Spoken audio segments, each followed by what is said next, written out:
Hello बच्चों, let's read the given question. The question says a student writes the escape velocity as v equals to under root gm upon r square. The equation is option A dimensionally incorrect, option B given a dimensionally correct, option C numerically correct, option D both A and C.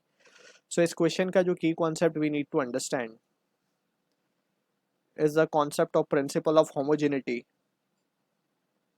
Principle of homogeneity.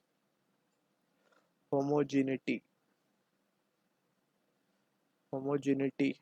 So according to this principle, we can say कि हमारे पास अगर कोई equation है, let's say z is equals to a plus B, ऐसा करके कोई equation है, तो अकॉर्डिंग टू दिस प्रिंसिपल जो भी डायमेंशन z का होगा वही डायमेंशन a का भी होगा, वही डायमेंशन b का भी होगा. और in simple language we can say if we are having equation x equals to y के टाइप की इक्वेशन है, सो LHS का जो भी डायमेंशन होगा वो इक्वल होना चाहिए RHS के डायमेंशन को. तो इस तरीके के प्रिंसिपल को हम बोलते हैं प्रिंसिपल ऑफ होमोजेनिटी. और सिंपली इसको अगर हम समझना चाहें तो वी कैन ऑल्सो से के same physical quantities can be added और सब्ट्रैक्टेड.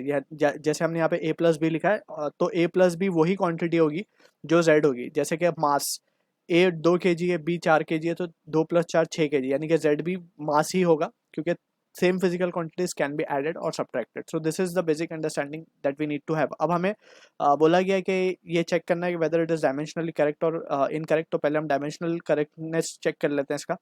वी क्योंकि एक एस्केप वेलोसिटी है तो इसका डायमेंशन होगा, वेलोसिटी है तो m0 l1 t-1. सो ये उसका डायमेंशन हो गया.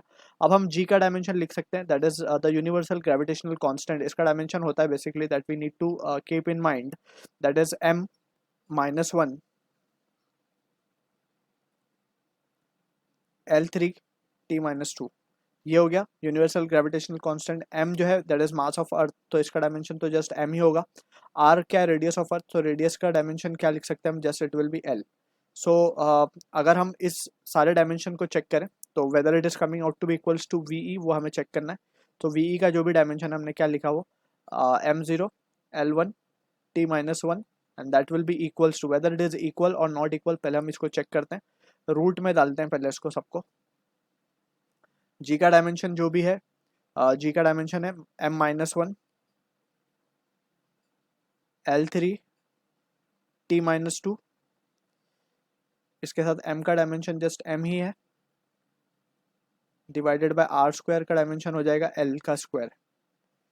इसको सॉल्व करने से हम देख सकते हैं कि